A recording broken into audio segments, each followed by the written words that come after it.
আজ আমি রান্না করব বেগুন বড়ি দিয়ে কাতলা মাছের ঝোল। কেমন আছেন সবাই? আশা করি ভালো আছেন। নতুন ও পুরানো বিভিন্ন রকম রেসিপি জানতে চ্যানেলটিকে সাবস্ক্রাইব করে নেবেন এবং পাশে থাকা বেল আইকনটাকে প্রেস করে নেবেন। আজ আমি বাড়ির গাছের বেগুন দিয়ে মাছের ঝোল করব। এই বেগুন গাছগুলোতে রাসায়নিক সার বা কীটনাশক ব্যবহার করা হয়নি বললেই চলে।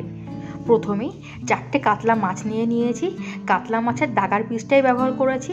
মাছগুলোতে লবণ ও হলুদ মাখিয়ে নিয়ে 10 মিনিটের জন্য ম্যারিনেশনে রেখে দিচ্ছি। ততক্ষণে আমি বেগুনগুলো কেটে নিচ্ছি। বেগুনগুলো একটু লম্বালম্বি করে কেটে নিচ্ছি।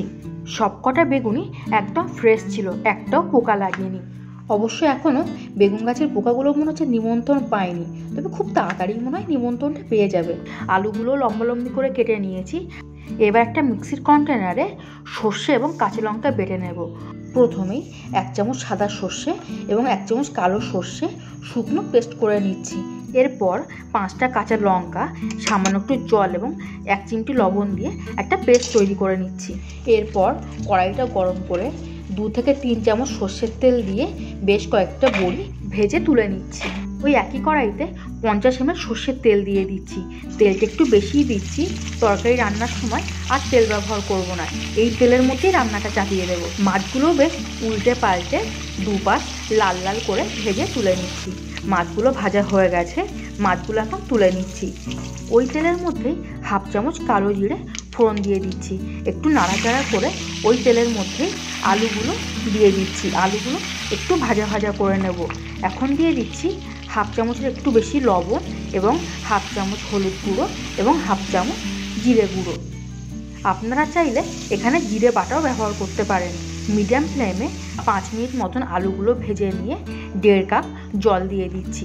জলটা ফুটে উঠলে দিয়ে দিচ্ছি কেটে ধুয়ে রাখা বেগুনগুলো দিয়ে এখন একটু ঢাকনা দিয়ে দেব এবং ফুটে আসা পর্যন্ত অপেক্ষা করব। দেখতেই পাচ্ছেন ঝোলটা ফুটে উঠেছে। এখন দিয়ে দিচ্ছি ভেজে রাখা বড়িগুলো আর দিয়ে দিচ্ছি কাঁচা লঙ্কা সর্ষের পেস্ট। সবগুলো দিয়ে ভালো করে নেড়ে চেড়ে মিশিয়ে দিয়ে আবারও 5 মিনিটের জন্য ঢাকনা দিয়ে দেব। এই রান্নাটা করার সময় অবশ্যই গ্যাসের ফ্লেমটা মিডিয়াম রাখবেন। এখন একটা একটা করে মাছগুলো ঝোলের মধ্যে দিয়ে দিচ্ছি। মাছগুলো একটু নাড়াচাড়া করে ঢাকনা দিয়ে দিচ্ছি আবারও 5 থেকে 7 মিনিটের জন্যে। ফিরে এসেছি 7 মিনিট মতন পর। দেখতেই পাচ্ছেন ঝোলটা অনেকটাই গাঢ় হয়ে এসছে। আলু এবং বেগুনটা খুব ভালোভাবে গলেও গেছে। এখন এই অবস্থায় ঢাকনা দিয়ে গ্যাসের ফ্লেমটা বন্ধ করে দেব।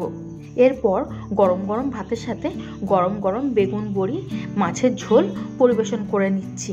ভিডিওটি ভালো লাগলে একটা লাইক করে দেবেন এবং কমেন্টে অবশ্যই জানাবেন কেমন হয়েছে। দেখা হচ্ছে আবার অন্য একটি রেসিপি নিয়ে।